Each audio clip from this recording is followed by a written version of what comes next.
Welcome to the Fantasy Film Room presented by Toyota, the official automotive partner of the NFL, who's all in all season with another year of Toyota Game Day giveaways from NFL shop gear to even Brock Purdy's favorite Sequoia. Toyota is giving fans a chance to win big. Visit toyota.com/NFL to learn more. You're going to learn a lot here today in the Fantasy Film Room. We are going to go through top 12 running backs in the first segment, wide receivers in the second, and then wrap it up with tight ends and quarterbacks in the third.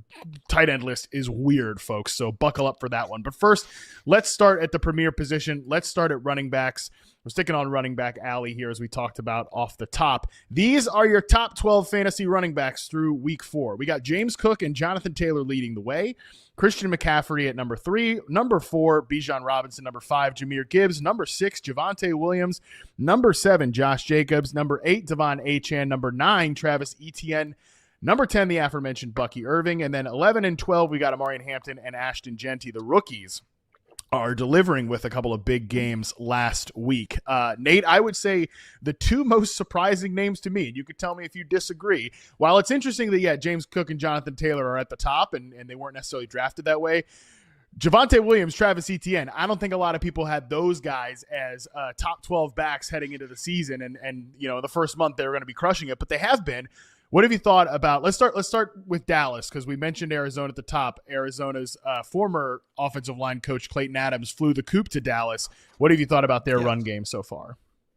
Love it. It's made me praise Clayton Adams 100 times more because of what he's brought. They invested in that offensive line in Dallas, which made me. You were probably even more bullish than I was, and I was fairly bullish about the offense. And just thinking, okay, this is what their identity is going to be. They're really going to protect Dak. They're going to be very traditional as far as just their formation usage, which You've seen a lot of fullbacks under Lepke. But man, the designs are just sound. They have enough creativity in them, how they use their personnel.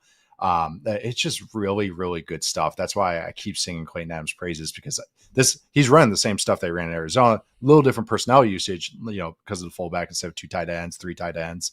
But man, seeing Javonte Williams with it, even if Javonte Williams isn't the sexiest back, because this stuff is so well coached, this is what a really good offensive line coach, even though his role is offensive coordinator, he's run game coordinator, all that stuff, is that they're not only teaching the offensive line, they can teach the backs, hey, this is how you run with this, and so some of these guys can get the most out of it that they haven't before. Not saying that Javonte Williams hasn't got this before, but you can really feel it in this system right now. And going 1-for-1 for what they're doing in Arizona, we, like you just mentioned, lamenting what's happened in Arizona, and me kind of realizing this week, man, Clayton Adams left. That should have been a bigger deal in my mind than what they did in hiring a college coach, But Javonte Williams always it's even with injuries on this Cowboys offensive line, the backups, this is what coaching does. They're able to at least maintain a baseline. And that's just something that is just, there's not a lot of coaches that can do that throughout this league at any position. Having that at offensive line is just it's a cheat code. They're 5th in rushing success rate, and they barely use Dak in the run game anymore. Again, it's very traditional. When you have to be very traditional, you have to be very sound. And it's kind of cool to see them even with backups at times, just time and time again. So I think this is very real, no matter who is in the backfield. So if Javonte Williams gets hurt, if it's Miles Sanders, if it's Jadon Blue, boom, it's still going to churn. So it's more I'm buying the backfield no matter who the back is because of Clayton Adams and what they have up front. And I could keep going on ETN too. I figure we'll get to him. We'll get to him in just a second. I want to stick on the Javonte Williams thing because you mentioned the success rate stat. On their running back runs, they are second in percentage of carries that have gone for a first down or a touchdown. They're number 4 in yards before contact per running back rush. But to Javonte's credit, they're 12th in yards after contact per running back rush. Yeah. So that's the thing with Javonte. Right. Again, I wish I had been. I'm with you that I wish I'd been just a little bit more open-minded on the Javonte Williams thing. I did like the situation. Sometimes I don't know. Sometimes you repeat a narrative so often you're just like, man, I just wish it was anybody else in that backfield. You almost are disappointed that nobody got other than Jadon Blue, who I say he got dropped into that situation. He got dropped on the game day inactive list so far, but no premier running back from this draft got drafted into that situation, which I think only then increased the Javonte Williams thing. And, probably 90% of the time when we do this in fantasy, it's who else is going to get the touches? Like, it's a good situation. Who else is going to get the touches? And then it's like someone else does.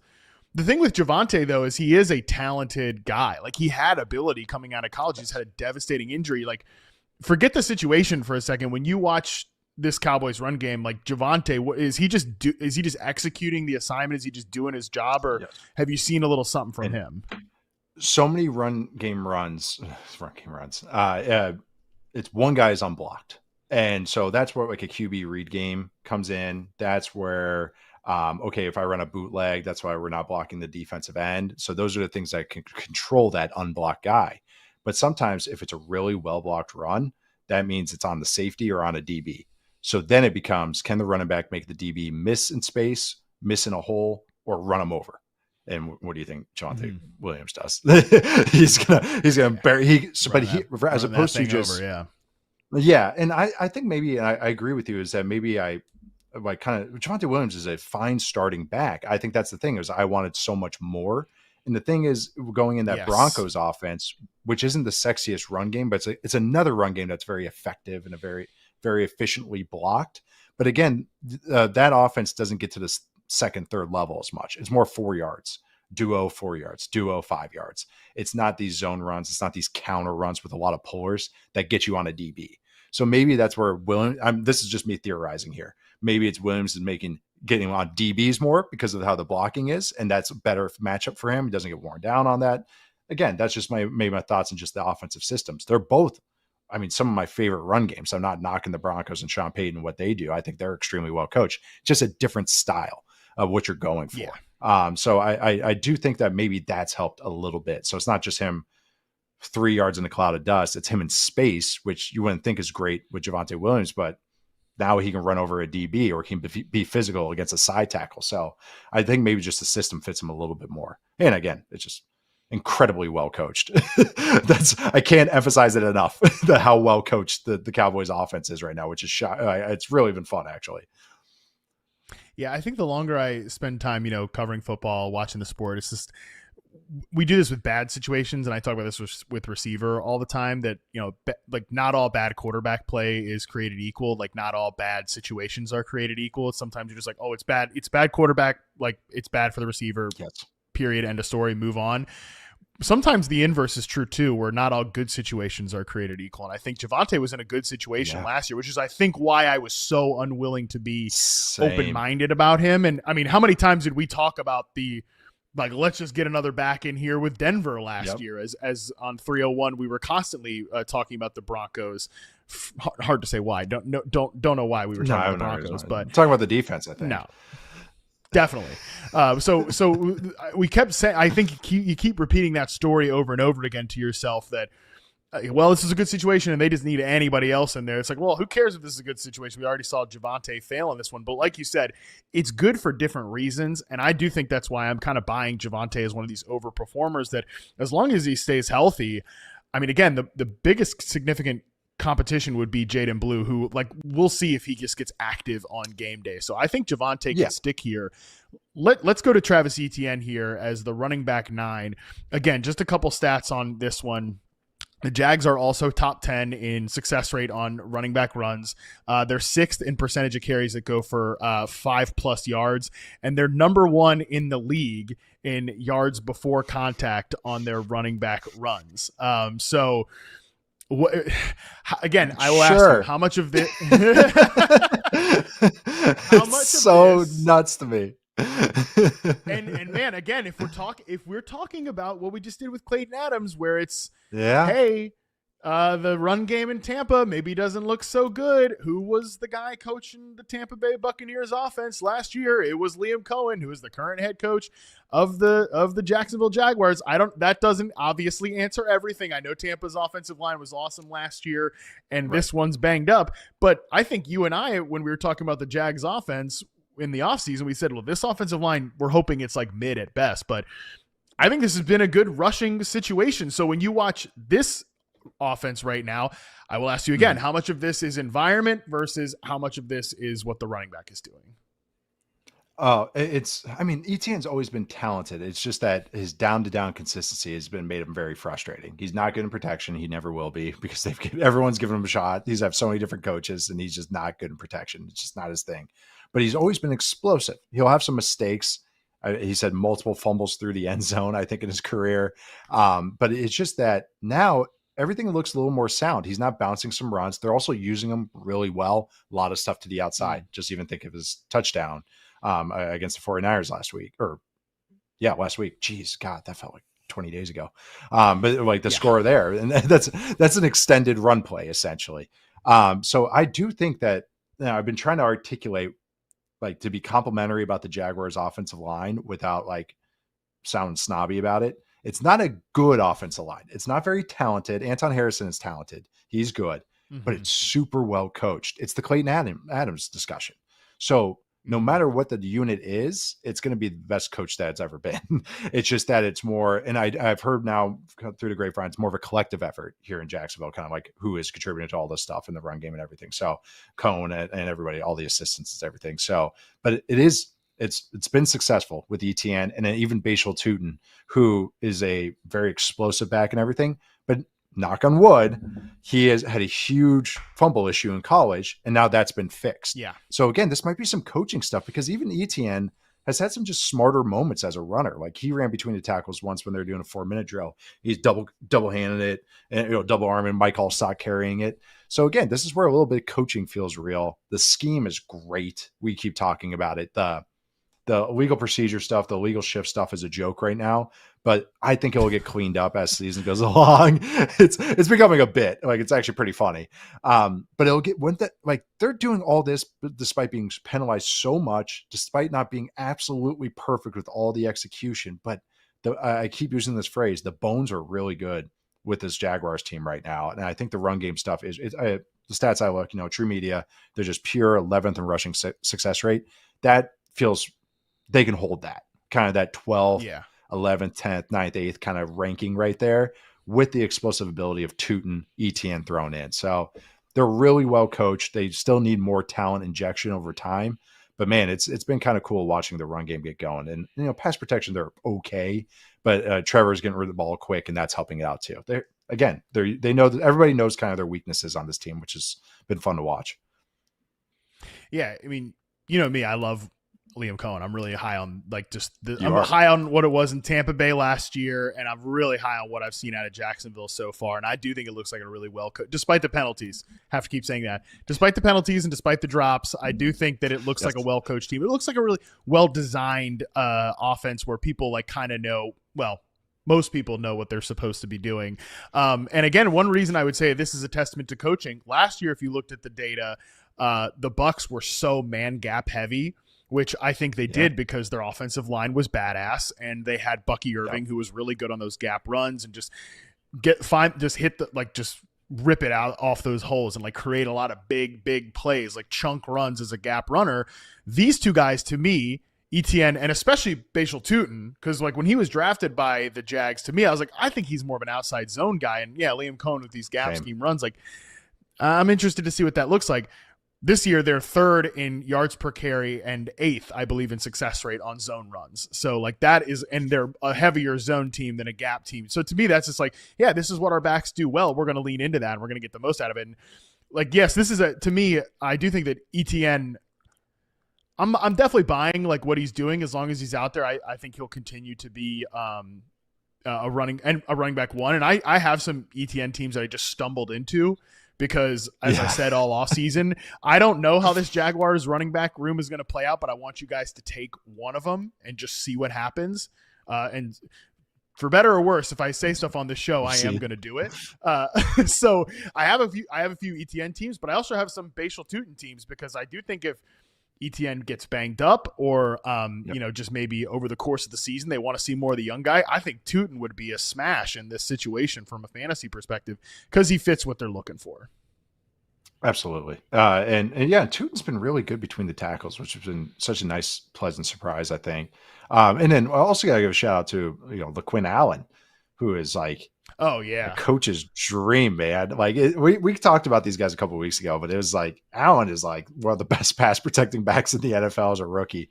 And he also had a fumble recovery that was huge, and it was just all about hustle and everything. He had that out of balance play on the kickoff, but I understood what he was trying to do. He was trying to have his foot out and everything. But I'm with you where I think no matter what, if ETN's healthy and Tutin's out there, like it's going to be a split at best for Tutin, and saying it if you're trying to project Tutin going forward. So it'd have to be more ETN kind of getting banged up for Tutin to get more of the role, because ETN has done nothing so far where I'm like, yeah, get him off the field.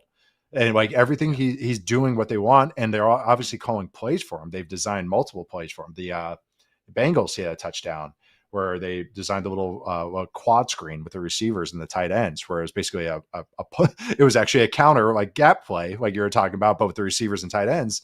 And there's ETN getting the swing and getting the touchdown on it. So if you're getting design plays in the red zone, that means the coaches like you. So that's to me is like the signs are them. But the thing is, it's just that Tutin has earned this role too, because he's been so effective on the field. But I do think it's always just going to be that split. But man, I mean, they're going to run the ball, and they're like, if it's working like this, like why not? And that outside zone stuff is going to keep happening because that helps out an offensive line that might be iffy.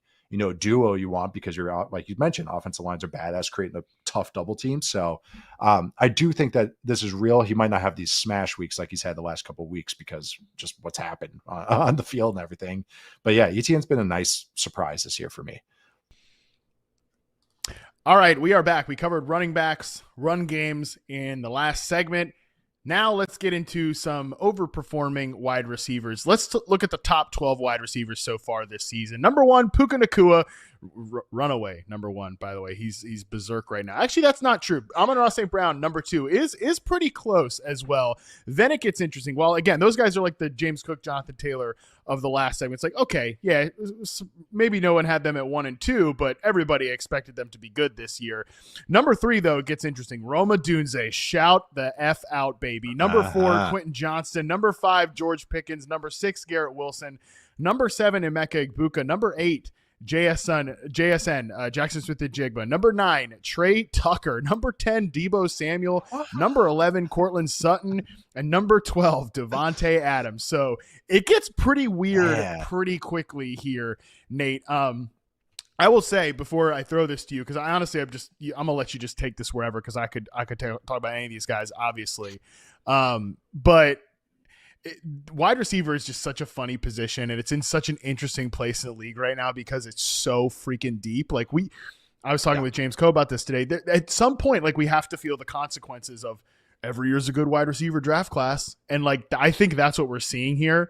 We're seeing really talented players throughout every level of football perform in their given roles and things like that. Also, it's 4 weeks to small sample size position. Like I don't really think we need to break down Trey Tucker necessarily. We've talked about him before, but he's up here because he has a 36-point game, and then he has 2 other games below 4 points. That's an extreme example, but big games can pop you up, obviously. But I also wanted to do this today, looking at these top 12s and only talk about the overperforming players, because I kind of think we've gotten to a point on this show where we talk about the underperforming players a little bit too much. I'm like, you know what? Enough of that. Like, palate cleanse. Let's talk about some guys who are crushing it right now and whether we believe it's stable. So that's my opening kind of mission statement, state of the state on the wide receiver position in the top 12. So I'm going to throw this to you, man. Who from the kind of surprising guys on this list, who stands out to you as somebody that you're like, oh, he's up here high, it's surprising, but I kind of buy it? Oh, geez, Roman Dunze? That's the one I'm buying all the way, because that is, let's go. I'm not just playing to the crowd here, because that's I mean, as someone that's still bullish on the Bears offense, just the offense I'm talking about, I think the connection with Caleb Williams and Rome Odunze is blossoming. I think the routes that he's getting called for him, he is the primary. He's the number 1. He is the dude of this offense. And I think it's going to be like that for a long time because I think Ben Johnson loves him. I think Caleb Williams loves him. I think why you and I were both liking Odunze is that he can kind of do a little bit of everything. He's a 3-level guy. He's a guy that can get yak. He can go vertical. He can run a real route tree. He can line up inside and out. I still have ambition about him as a power slot, which there's been a little smattering of. But no, he just can do it all. That's why I like him. And so I think this is very, very real, just because I think he's just going to get a lot of these touches. And I think the offense is going to start finding its way after the bye week.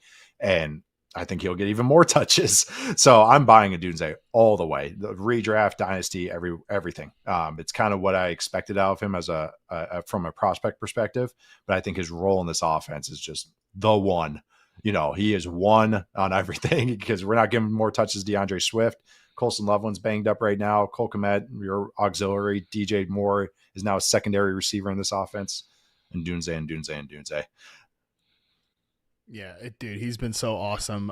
Fantasy Points has like an expected Fantasy Points, the company has an expected fantasy points model. So basically like summing up your use, basically summing up your usage, your, target share, your air yards, your red zone targets, how often you're being targeted, all the things that again accumulate fantasy points. This is the top 5 players at wide receiver in terms of expected fantasy points per game. Number 1, Puka Nacua, obviously. Number 2 is Chris Olave. The Saints hey, they love lives on, baby. They love it. It is what it is. Number 3 is Devontae Adams. We love the Rams because they're so concentrated. Number 4 is Roma Dunze, and number 5 is Malik Neighbors. Like these are the guys that are the engines of the offense. Puka Nacua, Devontae is a number 1 receiver masquerading as a number 2 in LA. Chris Olave has been treated as the number 1 in New Orleans. And Malik Neighbors, we know what he did last year. And like, that's what Roma Dunze is doing this year. I'm so high on Dunze. Obviously, you and I have been talking about him for a long time now. People know my feelings on him. I jumped him up into like a tier 2 dynasty receiver right now. He's somebody I jumped up just recently in the ranks, was already really high on him and like held the line through the struggles last year.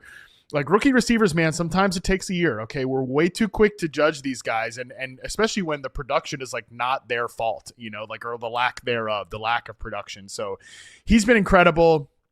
I don't think we need to beat the drum too much longer on him, just because again, people know how much I love Dunze, and yes, I 100% buying, just like Nate, everything he's doing right now, because even beyond the usage, like, as Nate said, conceptually, when you watch this team play, it is very obvious who is the dude here. And I am fascinated to see, like, when they get Luther Burden in the mix, what his role is. But I think it's been pretty clear that there's a 1 here, just like in Detroit.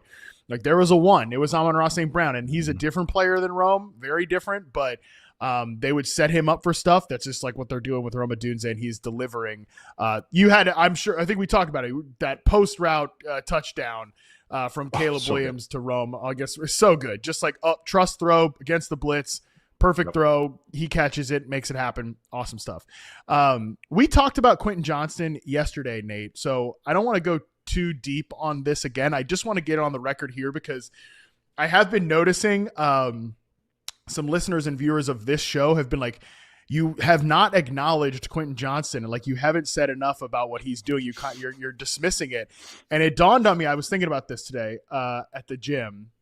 I was like, because I've seen people say that, and I'm like, I got to remember sometimes that not everybody that listens to this show listens to our show or listens to Reception Perception or subscribes to Reception Perception. It's like, no, I've been talking. I got a whole YouTube video on this, like on my channel. I've been talking about Quentin Johnston, so I just want to get it on the record here. Again, we don't need to break it down too much because if people want that, I've talked about it actually so much, but I'm buying what he's doing.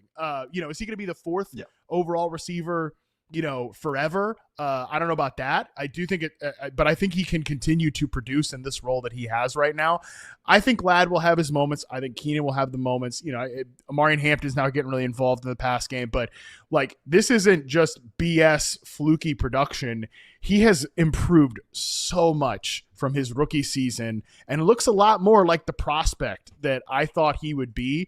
Not a perfect player, has some flaws, but man, I just want to get it on the record here on the Yahoo Fantasy Forecast because I do too much content all over the place. I'm buying. I'm in on what QJ's doing right now. I am too, and it's nothing. You mentioned the Ladd stuff. It's more just like they have been chucking the ball. It's all going to the receivers right now, and it's just more just what the offense is presenting itself. It's just their concepts are more like they have some third down stuff to pop open Keenan Allen, but that's because of just how they align. They're trying to take advantage of that. Yeah. But it's just where the ball is going. It's just the coverage is going here, so the ball is going to Quentin Johnston, and he's just catching it now. And you get to see his yak ability. He is. I mean, I thought one of the most promising catches he had, obviously, was a touchdown. But last week against the Giants, catching that more or less, it was a hole shot. It was man. But it was such a weird coverage call. I'm still trying to figure out what it was. But the safety was supposed to cheat over the top, doesn't get there in time. Johnson snags it. There's no bobbling. There's no lack of confidence catching the ball, which has been his issue. And then he just makes the guy miss and scores the touchdown. But it's like, okay, there's some verticality on top of the crossing stuff that we talked about. And I don't have the stats ready offhand because I looked up on the show yesterday, but we just mentioned the usage makes sense. I know I just mentioned a vertical route. We both agree Quinn Johnson's best on runway routes, stuff that gets him going, crossers, overs, those types of routes. And compared to his rookie year, when they kind of used him in a role that didn't fit him in his during his first year, it seems Harbaugh and Greg Roman and this staff use him on routes that make sense. Like he's already run as many crossing routes this year as he did his entire rookie season, and he's essentially tripled his production on those. So he's playing with confidence. That's what Harbaugh seems to get out of his players, but you can kind of see where his talent is. This guy's really explosive, and when he catches the ball, you actually get to see that explosiveness as opposed to drops it and then he stands still. You don't get to see him run too much. So yeah, no, it's been fun to watch him kind of excel in this year.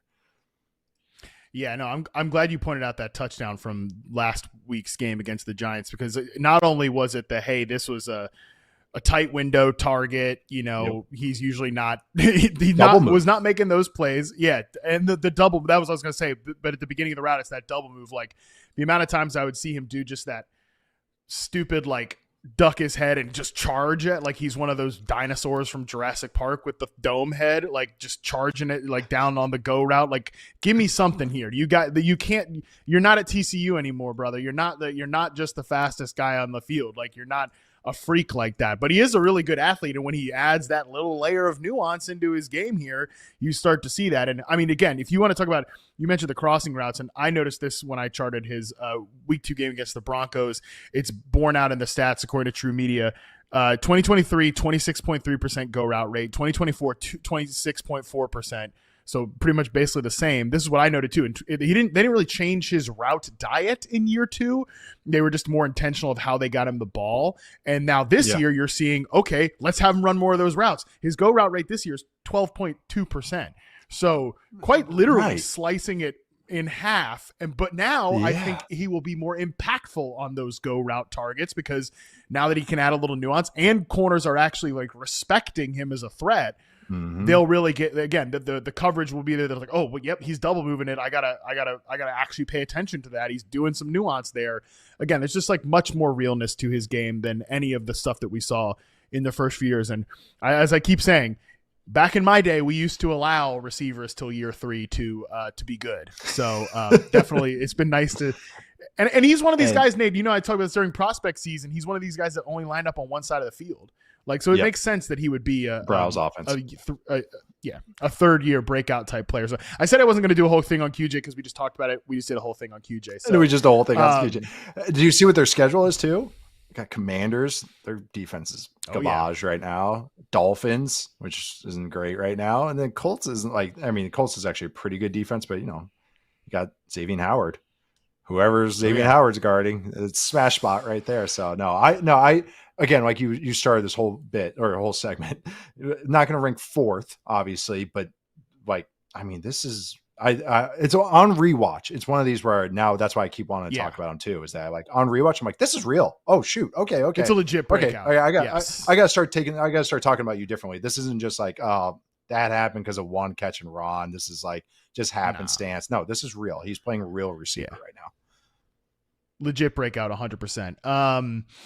Other guys on the list, I before we talk about maybe Pickens or Igbuka, I did a whole thing on Deebo Samuel yesterday about how the Commanders are using him completely differently. He's almost 70% snaps in the slot, which he's never even cracked 29% previously. So I think, and he's a guy that, and that's just the way the Niners offense is. Obviously, they would use him in creative ways and move him around the formation, but he's a true slot receiver now, which I think is really good for his game at this point as a more pure zone beater. And I think as long as he stays healthy, he can continue to produce in that role.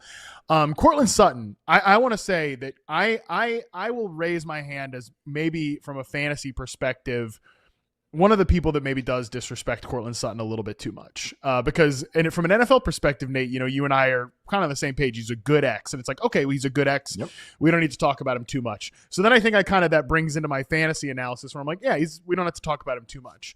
Right. But damn, he's a good X, and he just keeps getting targets on this team. So I do think there's some realness to him continuing to be, maybe like a top 15 producer rest of the season. And seems Sean Payton is very defined with the roles of his players, and I in a good way. But he's like, you are the X, you do the X things, and I think with the X things to me, vertical route tree gets a lot of red zone targets. I'm not looking at numbers right now. This is more anecdotal, but he gets a lot of design stuff. He's going to get the posts. Yeah. He's going to get the high corners. Bootlegs, he'll get overs. They run a lot of bootlegs. He'll get high overs, which can turn into big plays. Yeah. And so that's why you see a lot of those where Bo Nix is out of the pocket, and then there's Cortland Sutton on a big over route from the backside because he's the X. And so I just think because of how this offense is structured, they try to be have bully ball. He's always going to be on the field because he's the X. The X is the one receiver, and one receiver looks. Also, all the other auxiliary receivers are more. Marvin Mims is exciting in his role, but it's not going to eat into Cortland Sutton's role at all. They have the very defined siloed roles in this offense. And then Troy Franklin and Pat Bryant. Pat Bryant's already doing the dirty work, which is great to see. Mm-hmm. So his targets might come in the second half of the year, which I think you and I kind of see him the same way. And I think Troy Franklin is more just like a wild card right now. But it's like, if you describe a room like that, where do you think the ball is going to go? All right, I'll go to the one sure thing. And sometimes in an offense that's well designed, he'll always just get that kind of nice baseline. And when you can take advantage of that, it happens like this. This is the production that looks like. So I know I'm kind of in agreement with you. He's the good X. He's not the elite X. He's that kind of, next tier X. But the thing is, when you're in an offense like this, that's well designed and it's going to get chances. He's going to catch a touchdown every couple of weeks. He's going to get those with the stat lines like he had last week, where he's getting 80 yards, always getting a fine amount of receptions, because that's just where the offense goes. I love it. Yeah, Sean Payton knows exactly what he is, and he's been a very, very consistent performer over the last few seasons. So definitely someone that deserves a shout out. Again, I could talk about any of these guys, and I have one that I do want to riff on just before we get out of here. But any other guys, real quick, on this list that you want to highlight from what you've been seeing lately? It's nothing that I'm like breaking new ground on. The Rams receivers are so much fun to talk about, but that's just more of an enjoyment. I'm not breaking new ground there. We'll get to them during Thursday Night Football. They're the only team we're gonna have to talk about. I don't know the 49ers practice squad, I know. So we can get to them. Kendrick Bourne. I do want to hit on your. No, it's a good receiver class every year, because even this year, where everyone's like, oh, it might be a down year. There's freaking Jordan Tyson from Arizona State, looks like a top 20 pick. Denzel Boston from Washington looks like, to me, a top 20 pick. You got Mekhi Lemon from USC. You got Carnell Tate from Ohio State. Like, those are four guys that go to the first round just off my hand. There's a couple more guys too. So it's like, again, it's going to be another receiver class that's like, oh, there's talent. There's just talent. There's X's and slots and big guys and small guys. And there's plenty of small guys actually in this class. But I just want to loop it back around to your starting point. It's like, yeah, we just did our first mock draft, and yeah, there's still a lot more receivers to come in this year's class. Incredible. Well, great. It'll be another busy April, March for me. So yes, that's good. And this is the thing, man. And this is the meta point about receivers that I keep coming back to, is just it does spread the thing around a little bit, right? I think we might have talked about this a little bit yesterday on 301, like very briefly, because that's why these teams are spreading out more, because there's just like there's so many guys that deserve the football. The damn Colts are one of the best offenses in the league right now, and they can't even get like their best separator on the field in Josh Downs. It's like, well, they got Michael Pittman, they got Tyler Warren. It's like, what do you want them to do? Like they're set from the guy that people had kind of thrown away, Michael Pittman, after a down year with the back. It's like, well, it's still a really good football player, a guy that had 3 straight awesome seasons in reception perception. And again, it comes back to it's a deep class every year, and some of these guys will take that leap to like the next status in year 3, year 4, including the last guy I want to end on here, which is Garrett freaking Wilson. Just love Garrett Wilson. I think he's awesome, and I'm not trying to pat myself on the back here, because I said this offseason that the Fields, the quarterback situation, we all know what that is.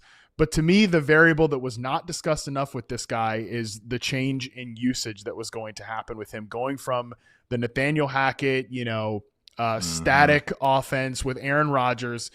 I'm not saying that Tanner Engstrand has been perfect, and I think they got very military academy play calling on Monday night, almost maybe to a fault at certain points. I'm not saying it's been perfect, but from a pass game design standpoint, this guy was the passing game coordinator in Detroit. They've brought a lot over there. Garrett Wilson so far this year has taken 36.4% snaps in the slot. He had been under 30% each of the last 2 years, including a career low in slot snaps in 2024, 23.7%.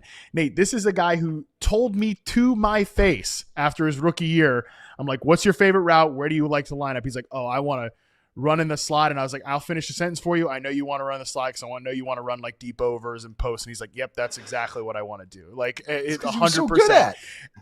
I guess he's so good at it. And guess what? Year 2, year 3, slot snaps go down. His dig routes go down. His post routes go down. All of it goes down. He's running a bunch of go routes.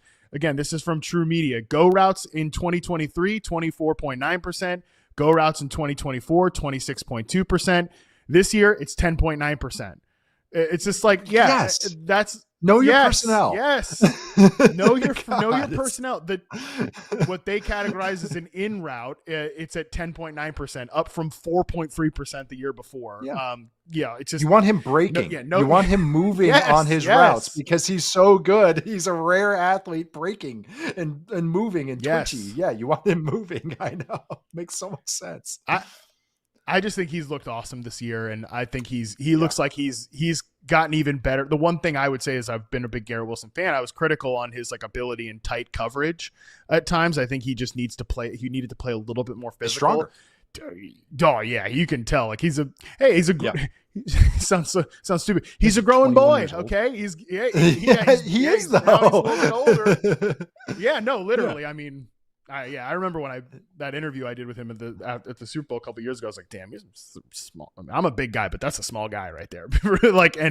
Now you can tell he's not a 21-year-old person anymore. He's growing and he's much more strong through contact. So, it's just situation is everything at this position, which is why we get some of these surprising performers. But when you get a talented guy like that, and even in not a perfect situation, just a situation that's better for them, it's just like we were saying before, it can mean everything. So I don't know, Nate, my lesson from this wide receiver discussion is get ready for more surprises because I don't think I don't think the top 12 is going to look like this by the end of the season, but I do buy a lot of what these guys are doing.